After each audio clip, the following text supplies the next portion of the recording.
Chapter 12. Who are you? At first he felt no pain. Sean could only feel the soft wind dying down as the remnants of the storm lessened to a cold trickle. He lay there, as still as a statue, trying to make sense of what had happened. He realized he was face down in wet grass. He was beginning to worry that if he tried to move, the pain and shock would set in. He was probably hurt far worse than he realized yet. He was surprised he wasn't dead. Or was he? Sean decided to try something small. He made an effort to wiggle his toes. First, the big one, then the pinky, then he could feel his whole foot was working, then the other. He pressed himself back to his knees, looking at his hands and fingers, searching for cuts or bruises or any type of damage at all, but incredibly he seemed to be fine. He got to his feet, giving his legs a once-over too, but they also were fine. A sharp scream broke the silence from nearby. Sean turned and saw a girl sitting in the clearing nearby. She was wearing a torn black robe that was missing one of its sleeves, and she had hair that was as blue as threads of a sapphire. The girl threw her arms around in a panic as she sat up. "Ah, what? Where am I?" She held up her hands and stared at her fingers as if they belonged to someone else. Sean tried to make sense of where this girl had come from. The forest had been empty when he fell. It was like she appeared out of thin air. The girl wheeled her eyes across the forest with her mouth half open, but when she saw Sean, she tightened her brow and glared with deadly eyes. "Who are you?" she demanded. Sean tried to quickly gather his thoughts. Sean, McCully." The girl reached up and tried to grab for something around her throat, but her hand caught nothing but air. Where's my crystal?" she shouted, attempting to stand up. This girl wasn't making sense. What did she mean by her crystal? Sean had only unearthed the stone the day before. How did she even know of its existence? "I don't have..." Sean was interrupted as the girl slipped in a pile of mud and landed hard on her shoulder. "Ah!" She pushed herself out of the muck and reached up to squeeze the shoulder exposed by the missing sleeve. Sean saw 4 deep scars etched across her arm, like she'd been attacked by some animal. He hurried over to help. "Here," he said, reaching out. The girl stared at him without reacting, but after a quick look at the forest around her, she relented and took his hand. The moment their skin touched, Sean thought he felt electricity surge into his veins. He tried to ignore the feeling as he pulled the girl back to her feet. "What are you doing out here?" she asked in an unpleasant tone. The girl yanked her hand from Sean's and brushed her outfit clean, smoothing out the deep wrinkles. "Well," Sean said, pausing to think about his answer, "I was here to get rid of that blue crystal." The girl turned and grabbed Sean by the collar of his shirt. "Where?" With her face close to his, Sean almost swore he could see a blue fire in her eyes, but that couldn't be possible. "I dropped it off the ridge, and I think it landed somewhere over there." The girl let go of Sean and moved in the direction he was pointing.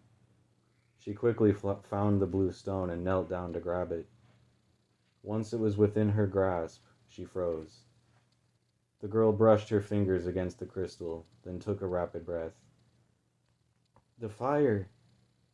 It's burning," she said, her voice slow and somber. She smiled for a moment, but then her lips quickly faded into a frown of dark worry. She paused with her eyes on Sean's. "How did this happen?"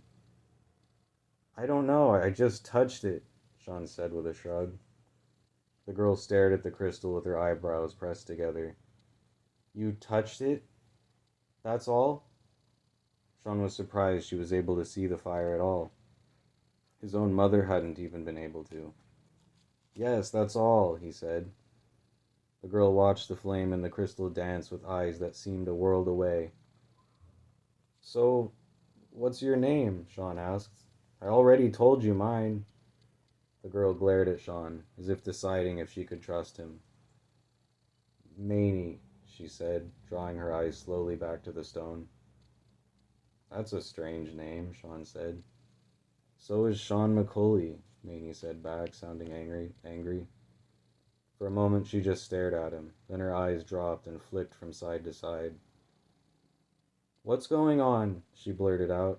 How did you get my crystal? I had it in my hand just a few moments ago. Sean felt the pulse of his veins beating in his neck. Something was odd about this girl. Something unwantedly familiar.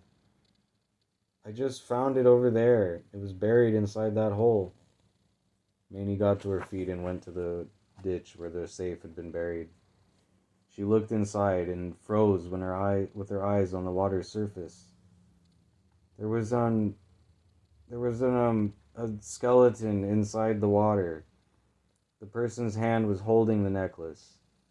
I broke off the fingers and took it, but I didn't mean to, I swear. Something made me do it, like some sort of, I don't know, like an invisible force or... Just stop, Maney said, interrupting him, squeezing her eyes shut as if she was in pain. I'm sorry, Sean said. I'm just as confused as you are. Who is this girl? He asked himself. Could she be the She-Zeus his grandfather had spoken of? I fell off that cliff, Sean said.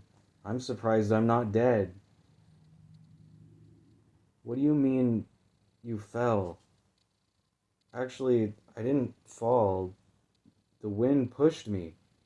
Sean could hardly believe it himself. Maney looked as if she'd been struck by lightning.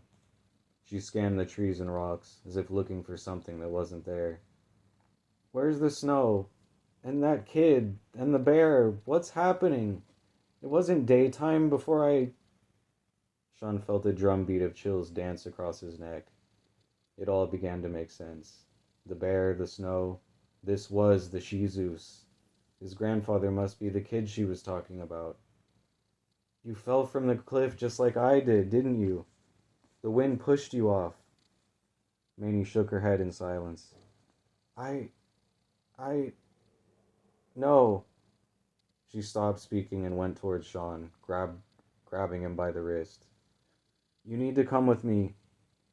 Sean felt a burning tingle squeeze his wrist in the shape of her bony fingers. He yanked his arm from her grip and stepped away. What are you doing? She demanded. Stop it. I'm not going anywhere with you. I barely know you. You're going to know me a whole lot more than you wish to if you don't follow me right now. To where? Sean asked.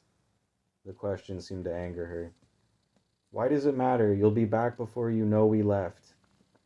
Tell me or I'm not going with you. Maney looked as if she was about to pop. She rubbed her forehead and released a deep breath. We're going to meet someone. Who? A friend. Daniel is his name, if you want to know. Where is he? Maney glared back without answering for a long time, her eyes frozen on Sean's. Sean, get over here now. Sean laughed at her. He walked backwards towards the cliff and said, Sorry, but as much as I'd love to tag along, I really need to get home and probably go to a hospital. Maybe next time, okay, Maney? Sorry to disappoint you, but this is all just insane. That's all I can say about it. Now just leave me alone. I gave you back the crystal. Now go away. Bye. Sean swallowed his fear. Maney stood there, her eyes wide with a deadly gaze of disapproval. Sean turned from the mine entrance to leave. A buzzing slap of static erupted, and a bolt of yellow lightning flew over Sean's shoulder, exploding as it hit the rocks ahead of him. He ducked and turned away as a wave of yellow sparks showered the area in beams of burning light. Sean dove to the grass, hiding his face as the sound of burning branches crackled and popped above him. He rolled to avoid a rain of falling embers that scattered down beside him. The trees above were aflame, and Maney was striding in his direction. Sean crossed his arms in front of his face. Please don't kill me. Get up, Mamie ordered as she grabbed Sean's wrists. "You're coming with me." Sean now understood why his grandfather had been so afraid of this girl. Sean was terrified in the gaze of those terrible blue eyes. Somehow she had come back to life, or perhaps she never aged. Either way, Sean didn't care much right now. He thought he was about to die. Mamie's grip on Sean's wrist loosened. She began to sway as her eyes dimmed and almost fell shut. She squinted and tried to pull Sean off the ground, screaming, "Get up!" as loud as she could, which wasn't very loud. Mamie moaned and grabbed her forehead, looking as if she was about to be sick. Her legs went limp and she collapsed, landing directly on top of Sean. Sean screamed as he wrestled the Shih Tzus away from his face. He rolled to the side and thumped her corpse against the earth with a breath-stealing heave, then scrambled to get back to his feet. He stared at the girl's corpse and quickly realized she was unconscious, and he was not dead. Sean slapped his chest to be sure it was true, swiftly turning his eyes to the burning trees. "What is going on? Did she just throw a lightning bolt at me?" He glanced back to Mamie and noticed the blue crystal glinting from inside her palm. He remembered how his grandfather had told him that the stone was the source for all her power. He knew he couldn't just leave it behind. This was all crazy, but leaving the crystal for her to use against him again would be even crazier. Sean stumbled to Mamie's body and grabbed the necklace, swinging the chain until the crystal dislodged and popped out of her hand. Sean shoved it into his pocket and ran, heading towards the top of the ridge as sparks and embers fell all around him. Scene change. Sean burst through his front door, then turned and slammed it shut with his back. He was relieved to have made it home alive. What an unbelievable morning this had been. It hardly seemed real, like some kind of fiction was playing out around him. He then noticed his sister staring at him from the couch as if he were a madman. "What's wrong?" she asked. "It's okay. Nothing to worry." Sean's mom came charging into the living room from the kitchen, wielding a rolling pin like a baseball bat. She lowered it once she saw who the intruder was. "What are you doing, son?" His mother's eyes were as wide as they could get. Sean felt as if his heart had dropped completely out of his body. "Nothing, just, coming home." He tried to hide his heavy breaths. "Then why don't you walk through the door and shut it gently, like a normal person? You nearly gave me a heart attack." His mother was breathing nearly as deep as Sean was. "Sorry, Mom. Will you make me a sandwich?" His mom stared for a moment in disbelief. "I will throw this rolling pin at you." Sean laughed.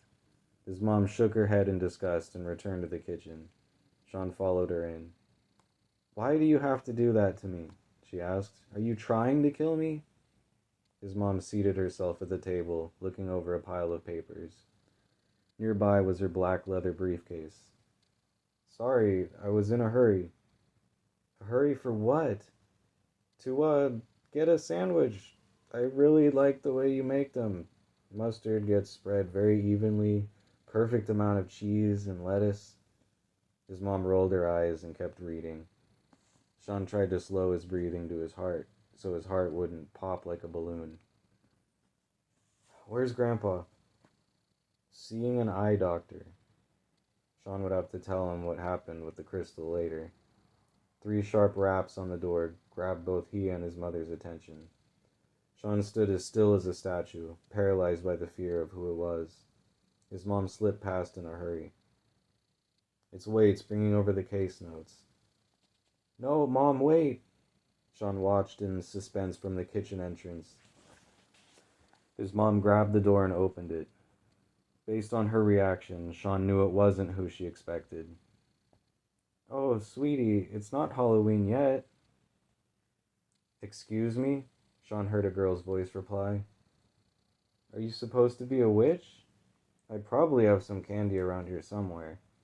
Sean ran for the front door and pushed his mom aside. "Mom, come on, that's not a very nice thing to say to a pretty girl." Sean laughed in a casual way, just as he thought. Mamie was standing in the doorway on the other side, looking as if she'd been slapped. This is my girlfriend, the one the necklace was for, his mom gasped. Oh, I'm so sorry. It's really a cute outfit. Sean stared at his mom as if he'd morphed into an owl. She turned and went back to the kitchen, bringing Sarah with her on the way through the living room. Sean looked at Mamie and held up the necklace, to which she responded by snatching it quickly from his hand. What are you doing here? Will you just go away? Sean demanded in a hushed tone. Mamie stuck her finger towards his face. No one, and I mean no one, calls me a witch. Mamie tried to push past Sean, but he grabbed her shoulders and gently stopped her. Wait. Okay, what if I promise to go with you? Mamie looked as if she didn't want to believe it. She clenched her lips and glared. No running away. No running away, I promise. Her eyes bounced between Sean's in resentment. You follow me wherever I go, and if you take one step in a different direction, I'll fry you like that bear. Got it? Sean almost decided to slam the door and lock it, but after seeing a lightning bolt sail past his shoulder like a guided missile, he doubted a piece of thin wood was going to stop her. Okay. Okay, what? Okay, I promise to not go one step in a different direction. Mamie looked past Sean and into his house, and Sean sidestepped to block her view. He smiled, trying not to look threatening. She seemed disappointed that she didn't get to burn the building to the ground. Good, she said in indifference. Now follow me. Mamie turned and descended the steps of the porch, and Sean reluctantly followed. Scene change. So now that I'm your prisoner, are you at least going to tell me where we're going? Mamie descended the rocks one by one until reaching the area near the mine shaft. Sean followed her down. The trees were still burning, and the sirens from firefighters could be heard approaching down the road. You'll know soon enough, she said. What if that's not soon enough? Then I'll fry you like that bear. Sean swallowed. He wondered how much danger he was really in. Was it wise to have gotten involved in this? He knew what his grandfather's answer would have been. I know I said I'd follow you, but how can I know that you don't just want to kill me? I guess you have to just trust me when I say that I don't. Sean thought about running, but Mamie doubled back on him and locked her arm in his, as if she'd heard his thoughts. I need you alive, not dead. That makes me feel better. It's not supposed to make you feel anything. It's a fact. Sean paused, annoyed by how easily she could treat him like an object she owned. So what does it feel like to be dead? I wouldn't know, Mamie replied, sounding just as annoyed. Sean almost laughed out loud at her reaction. Mamie ignored him, marching deeper into the trees. She seemed to be in denial about the truth of what had happened to her. Sean saw that they were following the cliff wall like a guide. Remembering that would make it easier to get home if he had to escape. We're almost there, Mamie said. Just keep quiet.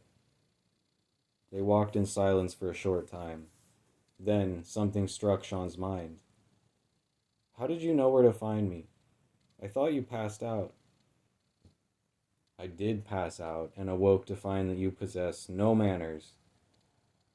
All right, so how did you find me? Mamie sighed in annoyance. I didn't find you, I found the blue crystal. It puts off energy that I can sense because we used to be linked. It's not easy to trace, but lucky for me, you didn't go far.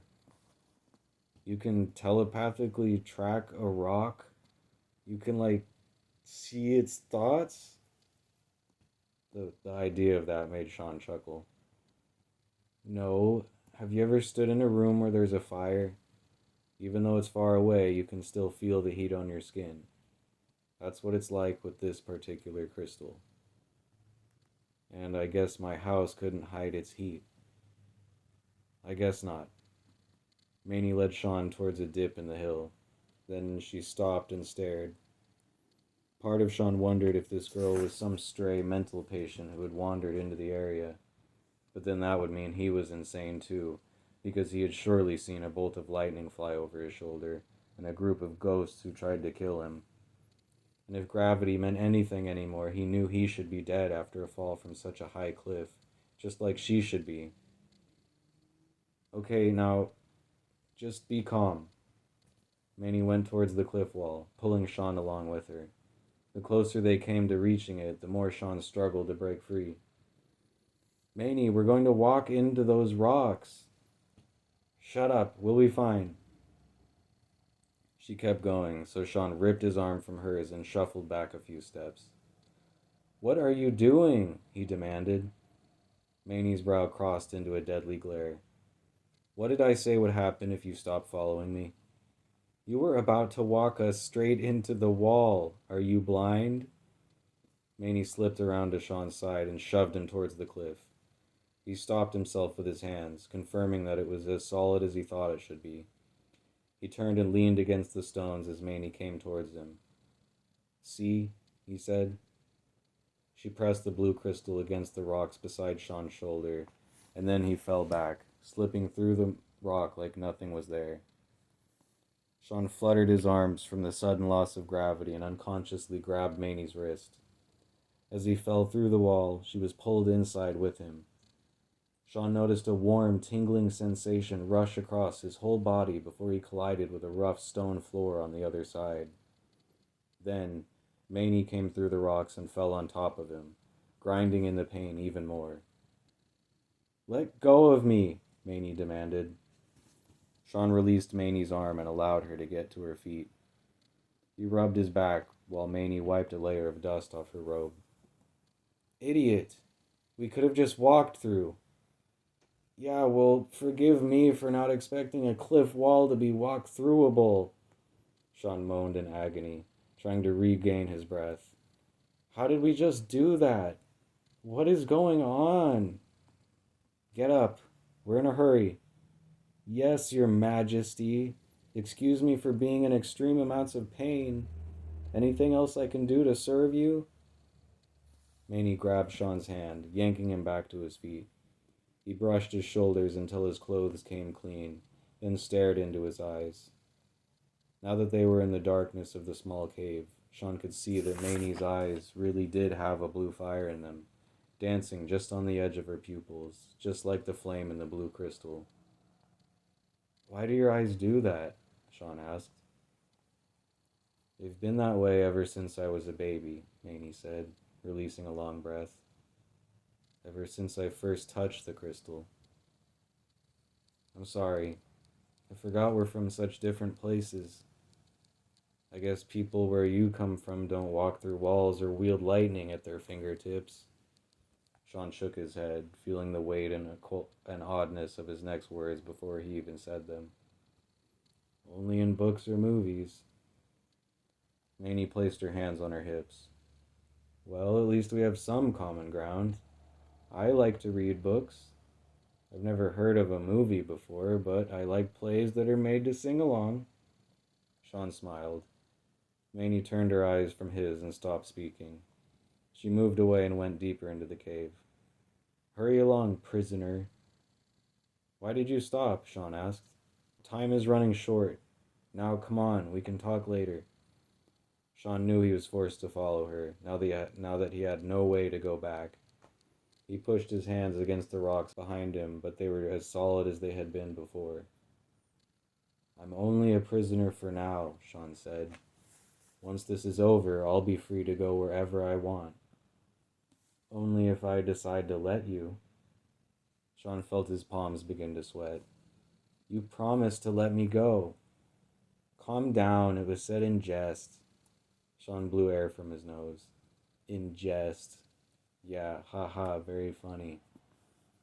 Manny led Sean down the hallway before arriving at a staircase carved directly into the stone. They descended the steps in a complete circle 4 times before stopping in a small spherical cavern. In the center, with nothing more than a white coat of paint and a brass handle, stood a door in a frame leading nowhere. What is this? Sean asked. A door? You've never seen one before? Yeah, but usually they're attached to walls. Manny walked past Sean and pulled the crystal from her pocket.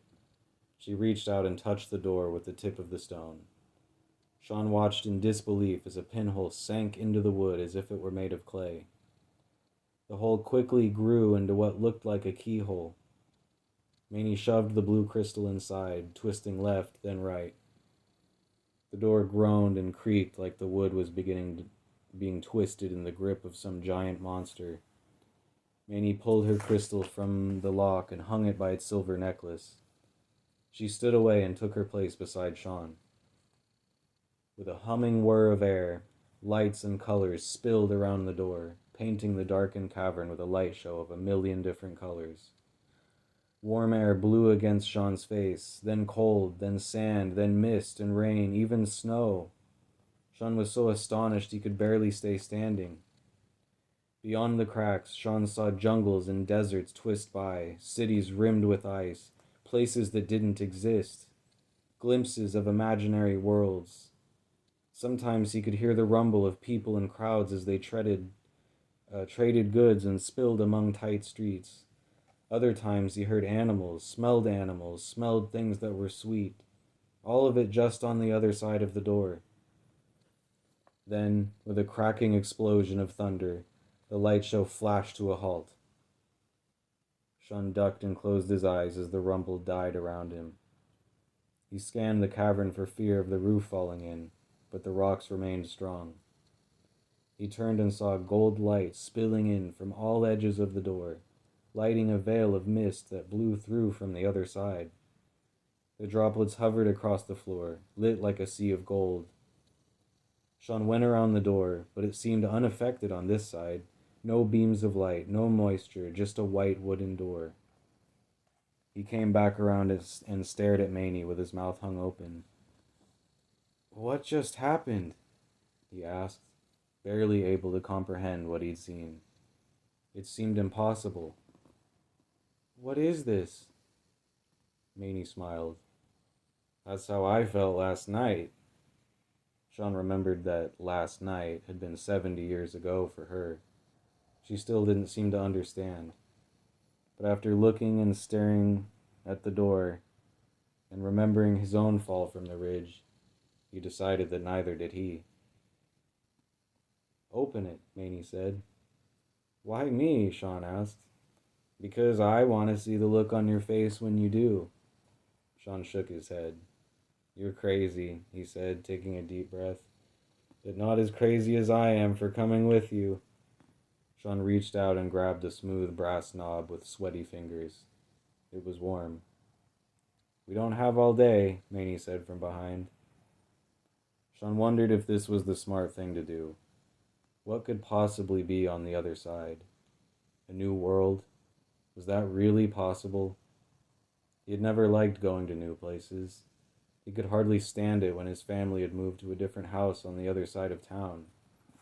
But he knew Maney wasn't going to let him leave. With a final shrugging thought, Sean realized he had no other choice but to do exactly what she said. "How old are you?" Maney asked. 15. What about you?" 17, Maney replied. "Are you ready to see what's on the other side, Sean McCulley?" "I guess so," Sean said. "You don't plan to kill me after we're done, right?" "I'm not sure," Maney replied. "We've barely gotten started." Sean felt alarmed until Maney laughed. "I promise not to kill you once we get to the other side, okay?" she said. "Please just open it." Sean swallowed his fear and took a deep breath. He gently turned the handle and pushed open the door. End of chapter.